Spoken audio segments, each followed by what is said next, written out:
I'm going to start by reading you a story from my first, it's not really a story, it's just a thought from my first book called Rock of Ages at the Taj Mahal. And the story is, the thing is called All Will Be Well. All will be well, and all will be well, and all manner of things will be well. This is one of the mantras used in the Christian meditation tradition. Don't think it comes from a dewy-eyed Pollyanna. The woman to whom it is credited, Dame Julian of Norwich, is the same one who, when her mule got stuck on a mountain road in a rainstorm, dismounted, shook her fist at the sky, and shouted, "God, if this is how you treat your friends, it's no wonder you don't have many." Lately, I've been experimenting with repeating all will be well, and all will be well, and all manner of things will be well. I try it out in different situations. Sometimes I feel stupid affirming that all will be well. And what about things that aren't well and aren't gonna get well? It's hard to see the whole picture from where I stand at this point in my life. You know the story of the Chinese farmer who had a fine horse show up in his pasture one day. And "How marvelous," said the neighbors. "Maybe," said the farmer. His son tried to ride the horse, and the horse threw him, breaking his leg. "How awful," said the neighbors. "Maybe," said the farmer. Then the emperor's army came through town to draft young men to war. The farmer's son was spared because of his broken leg. I can't tell in the grand scheme of things whether things are turning out well or not. To affirm that all will be well is difficult. There are child abusers and torturers and disease and oil spills and a multitude of other horrors in this world. Here's what I do know. I know that I have a choice between hope or despair when viewing the world and my future. Each choice has equal evidence in its favor. Each is affirmed and underscored by my life experience. How do I decide between them? I choose the one thing that brings more joy, more healing, more compassion to my life and to the world. In despair, I'm no good to anyone. I stop functioning. When my mother lay dying of cancer, she said to me, "Maggie, everything that happens to me is good." That was a statement of her faith. I was a cynical 23-year-old seminary student, and my mother's faith sounded naive and silly. I was in despair over her suffering, but she was not in despair, and it was her suffering. Suddenly, it seemed presumptuous to despair over her suffering when she was choosing not to. As I experiment with this mantra and risk feeling stupid, which is a feeling I despise, I ask myself, which is more stupid? To despair my whole life just in case things aren't going to end well? Or to live in joy and hope my whole life whether or not things are going to end well? I'm going to keep singing this mantra to my fears. All will be well, and all will be well, and all manner of things will be well. So I'm talking about faith this morning, and I grew up in the Christian tradition. I grew up in a Christian talking, Bible reading family. It was everything in our family. You could not have a conversation without it, Christianity. So faith reminds me of all of that, and I think of the verse from Hebrews that we used to just say about, well, faith is the substance of things hoped for, the evidence of things not seen. And I would say it, but now, this week, as I read it over and over again and try to think about what it means, I just can't figure it out.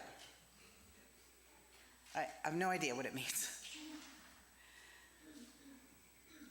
By the way, somebody told me one time in another church far, far away, he said, "Meg, I love watching a good argument.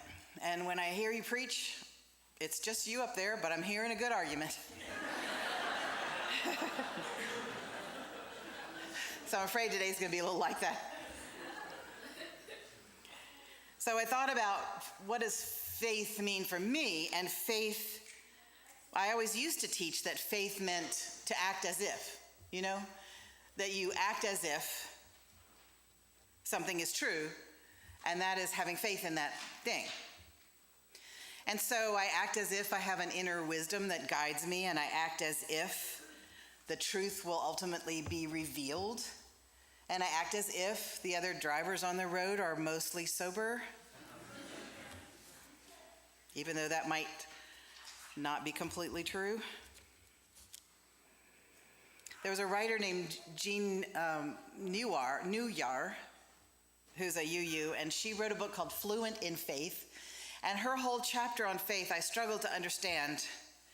But she talked about experiential faith in the religious education department and how she loved this curriculum which allowed the children to make homes for their little treasures. They made nests and they made boxes, and then they made bigger boxes that they could be in and their friends could be in, and somehow this making of homes for seeds and thinking about homes for animals and homes for your treasures spoke about faith to her.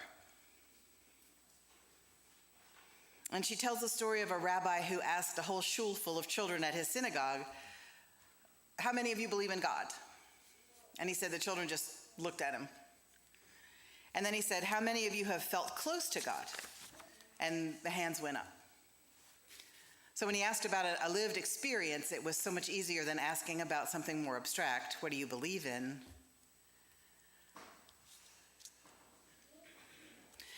I grew up in the Presbyterian church where what you believed was very important. And we used to stand up and say what we believed. I'm going to say it. There's the first few words of it, so if this is a trigger for you, just put your shields up. You think I'm joking? So we used to stand up every Sunday and we say, "I believe in God, the Father Almighty, maker of heaven and earth, and in Jesus Christ, his only Son," and we would go on and on the whole Apostles' Creed. And I tried to believe it. I tried. When I started asking myself, do I really believe this? I was like, I don't know. And my trying, I think I tried really as hard as a person can. I went to Princeton Seminary for 3 years and asked my professors and asked the fellow students, and now, how does this work again? He died for my sins. What if I don't really have? I'm a really nice person. And I was like, let's start from the beginning, Meg.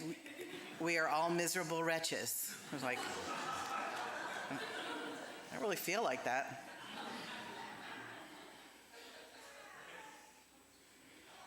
And so toward the end, I started standing up, because I was married to a Presbyterian minister too. I started standing up and saying, "They believe in God the Father Almighty." Got me through for a year or two. And my sister would say, "Just let it wash over you, Maggie. Just let it wash over you." And I'm like, "No, I can't. My brain has teeth." And it goes, what? No, I can't let it wash over me. We've got to take it apart. So I love also the interview with Carl Jung, where the interviewer said, "Dr. Jung, do you believe in God?" And Carl Jung said, "No, I don't believe, I know." I thought, wow, I like that. So as faith, can we reclaim the word faith by just saying, okay, what do we really know? Like Oprah has in her magazine, things I know for sure. What do I know? What can I rest in? What's a little nest for me? What is my home? Where do I feel at home? Where do I feel my whole spirit say yes? And my whole body say yes. And sometimes we make faith a choice. Sometimes we just know things, and sometimes faith is a choice, whether we know for sure or not. And we make a choice of the kind of world we want to live in sometimes. Like when I say we believe that there's a spark of the divine in every human, I want to act as if that's the world I live in. I even want to act as if there's a spark of the divine in every being and in every tree and rock and blade of grass. But then I live in a world also where there's a spark of the divine in the cancer cell, and how do I live with that? I don't know. But that's the world I choose to live in and struggle with.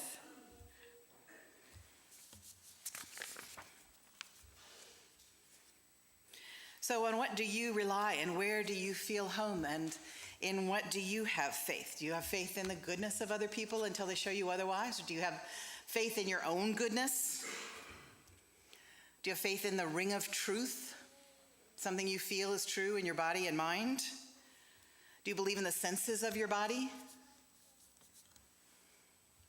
I did until last month when I pulled out making a left turn, and suddenly there was this gray car right in front of me. I had not hit it, but I might have if I'd gone a second sooner. And it was not there before, it just apparated right in front. It was that kind of gray, it was this kind of day, and it was that color. But still, you'd like to be able to trust your senses.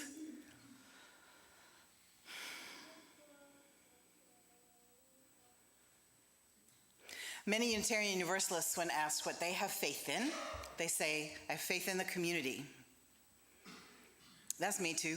I have faith in this community, and in the community of believers, I have faith that it's not just gathering together that brings us power, but gathering together is powerful. Rabbi Jesus said, where 2 or 3 of you are gathered, there I am in the midst of you. So there's something magical about gathering together.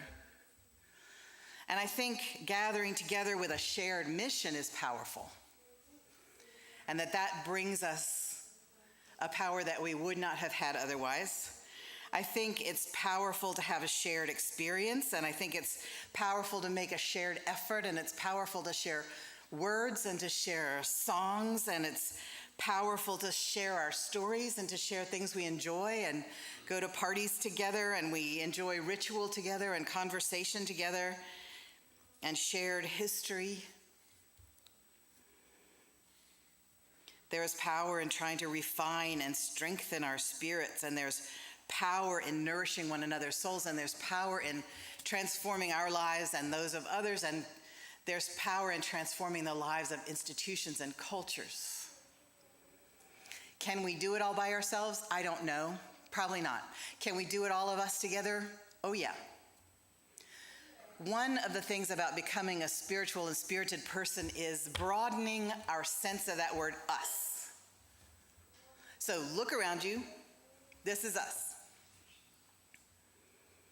But us is also the people who came to the first service, yes? Yeah, and us is also people who have used to come here and then moved away, right? That's still us. And us is people who used to be here and then passed on. And us is people in other UU congregations all across the country, would you say? And us, I want to say, us is people who aren't here yet. People who are yet to be born. People who are yet to move to Austin, and yet they're coming here really fast, so they'll be here soon. Are all of those people us as well? I think that we will be here in 5 years. I think we will be here in 10 years. I think we will be here in 50 years. Most of us look around and go, those of us who are individuals here, we're not going to be here in 50 years, probably. Although maybe some are. I will not be there. I eat too much bacon.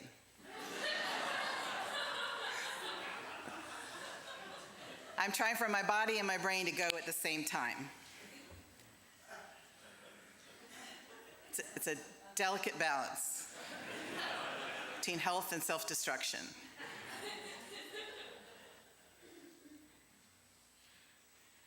And so the Unitarian Universalist Association is inviting us to think about leaving our legacy, leaving part of our treasure to us, to the us who will be here in 50 years.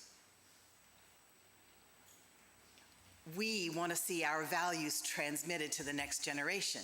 And yet, as the scholar who lives in my house, Kaya, says in her master's thesis on cultural studies, she says each generation hands their treasure to the next generation, who then smashes it into pieces gleefully and then builds it back in that generation's own way. Can we trust that the next generation will handle our treasure.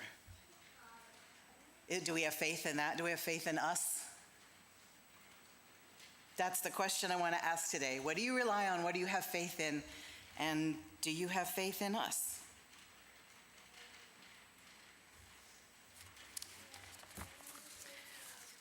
I have spoken too long for us to have this next hymn, so let's just say we will. You wouldn't have liked it anyway.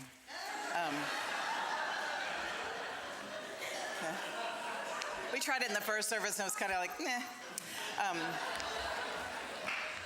So let there now be an offering taken to sustain and strengthen this place and its mission. If you're here for the first time, please be our guest and keep your money in your pocket. Your presence is a gift. If you've been here before, please be generous.